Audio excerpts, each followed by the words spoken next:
Natural gas. It's all about natural gas for this opening show because we have some numbers. The U.S. is smashing its natural gas export records as one new LNG export terminal is being brought online one after another. This week in particular, U.S. natural gas exports off on LNG tankers averaging 7.3 billion cubic feet per day, whereas just a couple years back, they were only averaging in the 2s and the 3s, and sometimes even below 2. And in terms of storage numbers, we have a one versus the other here. U.S. natural gas storage inventories have climbed up strong this refill season even after a harsh winter, and are actually decently high, up at 3.73 trillion cubic feet in storage. However, up on the north end, Canadian natural gas storage inventories are actually lower than they've been in 6 to 7 years at least, as far back as the data goes that I immediately have access to at least. Canadian inventories are currently only at 655 billion cubic feet in storage. In comparison to last year, by this time, close to the end of the refill season, they were up at around 709. The highest point in the last 6 or 7 years they were up at this time was 818. And they are currently below the lowest point that they were at this point in the last 6 to 7 years, which was 662 billion cubic feet in storage. So this should make things relatively interesting to see how this winter goes, especially since, as you can see from the temperature maps just from this first week of November, it's already off to a interesting start a month and a half ahead of time. So, welcome back everybody to another weekly energy and resource update episode, where, as always, we'll go over everything from over the course of this week, from events, discoveries, and data releases pertaining to energy and resources, oil, gas, minerals, mining, all of the underlying foundational things that actually underpin and hold up the civilization that you live in, and both allow for and relatively dictate your quality of life. But you're never really going to hear about it in the media because it has nothing to do with sports and it has nothing to do with Trump. So, if you actually want to hear about that kind of stuff, then please subscribe and hit the bell here, as this is definitely a place for you to stick around. And again, to any subscribers and longtime viewers, if you want to support and keep the channel and myself alive, my paypal.me is down in the description below.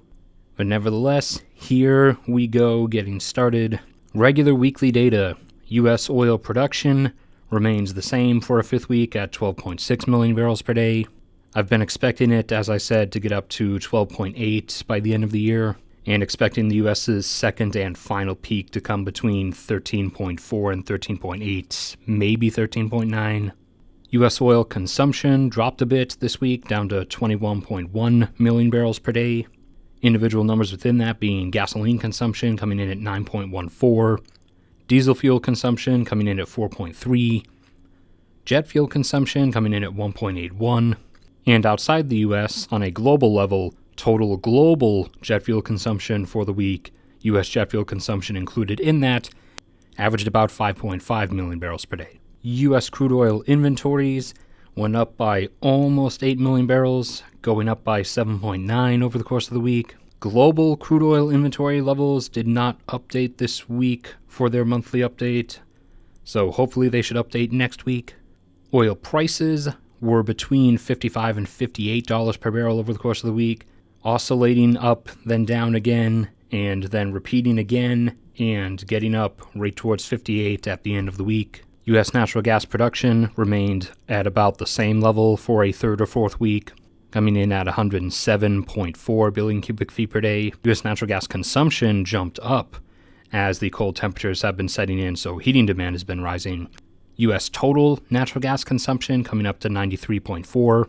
Individual numbers within that being heating demand now up into the 20s, coming in at 26.6. And I expect with next week's data, that should probably be right up at 30 or into the lower 30s possibly. Demand by natural gas-fired power plants now under 30, coming in at 26.2. As mentioned, U.S. natural gas exports on LNG tankers are up at 7.3 billion cubic feet per day. and consumption of natural gas by the natural gas pipeline system for its own pumping system fuel coming up to 6.7. Also, as mentioned, U.S. natural gas storage inventories now up to 3.73 trillion cubic feet in storage. In comparison to normally, they'd be topping out right about now at the end of the refill season at 3.7, and last year, which was a very high demand winter year, they were still down at 3.2 at this time. And natural gas prices were between $2.75 and $2.90 per thousand cubic feet, jumping up really quick at the beginning of the week towards $2.90 before tumbling back down towards $2.75 at the end.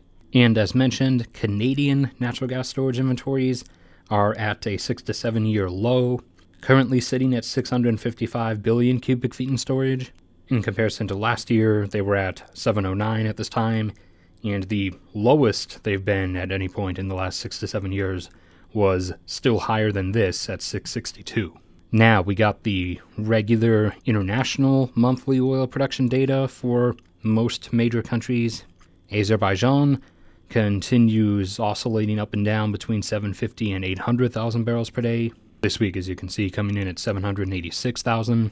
Argentina had been sticking around 500,000 barrels per day. However, they evidently had some production outages as they took a sudden drop down to 479. Australia continues slowly ticking back upwards, this week bumping up from 362 up to 365,000 barrels per day, as they continue to add additional production from condensate from all of the natural gas fields they keep discovering offshore of their northwestern coast. And Brazil continues its pattern of jumping, then suddenly falling, jumping, suddenly falling, and now jumping back up again, this month coming up to 2.77 million barrels per day. Cameroon continues holding its plateau just under 70,000 barrels per day. The interior African nation of Chad had formerly been holding a plateau of 132,000 barrels per day. They bumped it up for a few months to 136, but this month they fell down to 128. Colombia had been up at a sort of oscillating peak, just short of 900,000 barrels per day. However, they are having some production outages as well, as this month they took a sudden drop down to 854. Equatorial Guinea had a bit of a production recovery this month for once. After long falling down their terminal decline slope, this month they took a sudden jump back up to 171,000 barrels per day. And Ghana, after holding a couple months at 195,000 barrels per day, bumped up to 214. Indonesia, after their long fall down their terminal decline slope, for several years has been holding it off at this point between 700 and 800,000 barrels per day. This month coming in at 746,000.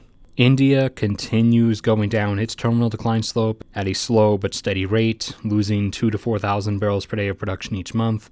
This month coming down to 667,000. Far short, of course, of India's domestic oil consumption, which is now tending to be between 4.6 and 5.2 million barrels per day. Kazakhstan remaining relatively the same, falling a tiny bit from 1.95 to 1.94 million barrels per day. Oman maintaining their plateau a bit under a million barrels per day, this month coming in at 971,000. Qatar, former OPEC member and longtime holder of a plateau of sorts around 600 to 700,000 barrels per day, which they could have held for decades and decades. After they left OPEC, they immediately abandoned that and cranked into production overdrive, and have since been pumping about 1.51 or 1.52 million barrels per day. Turkmenistan, after holding a plateau in the 240s for a while, had begun oscillating pretty wildly over the last several months. Last month jumping all the way up to 307,000 barrels per day. This month suddenly falling back down to 250,000. Malaysia, normally hanging around the 650,000 barrel per day area.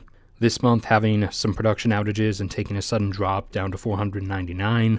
The UK, after bumping up several months ago, when some new fields were brought online north of Scotland, up to 1.1 million barrels per day, resumed declining after that, and has now tumbled back down to 960,000 barrels per day. Thailand, still holding their fluctuating plateau in the same area, this month coming in at 238,000 barrels per day.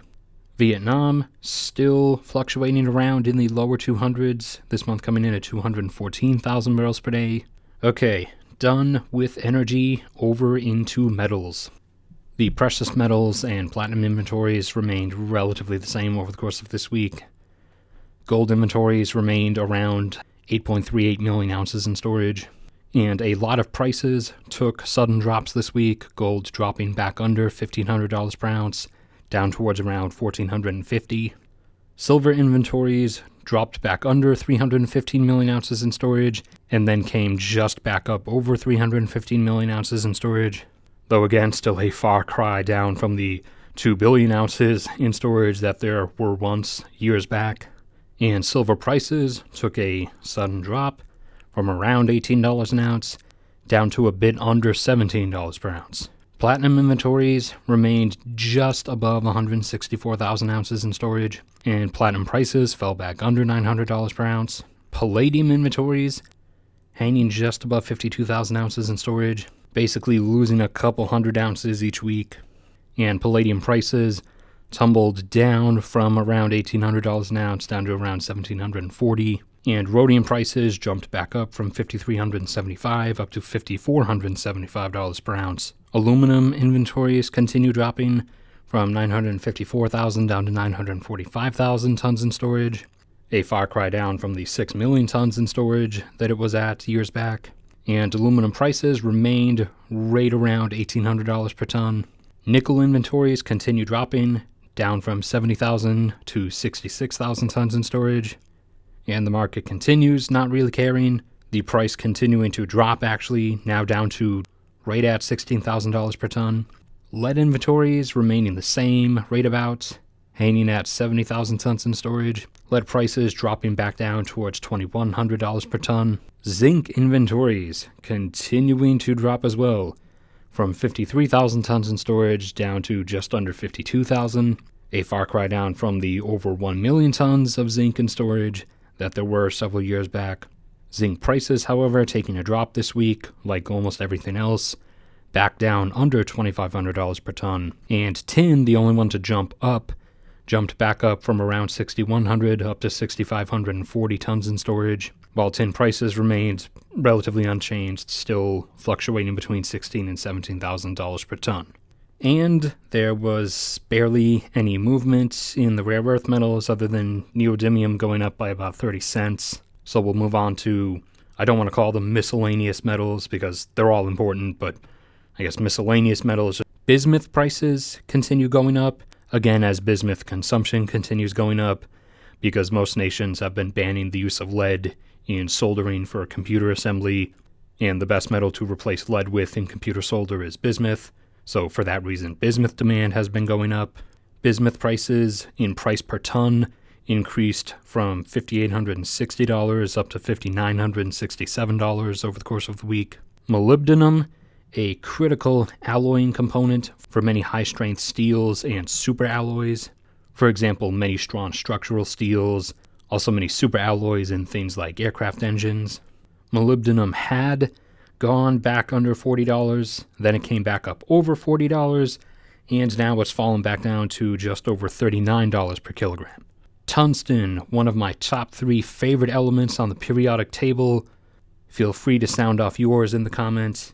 Tungsten being one of the critical alloying components for extreme high-strength alloys, for things that take a beating, so to speak. For instance, tools, construction equipment, drill bits for drilling operations. Tungsten declined a bit from $36.45 down to $35.02 per kilogram. And vanadium, a decently, not necessarily rare, but not abundant element and steel alloying component, specifically the alloying components used to give certain types of steel high impact strength. So it's also used in the alloys for a lot of tools and construction equipment. Vanadium took a drop from $385 down to $371 per kilogram. Alright, that is about it. Thank you everybody for sticking around and putting up with my voice. Please like the video if you enjoyed. Also, don't forget to subscribe if you haven't already. Some other videos should be popping up that you may want to watch, including the one I made in the middle of this week that I was really disappointed in the view count of. Again, PayPal link is down in the description below. May God bless all of you, and I will see you all around next time.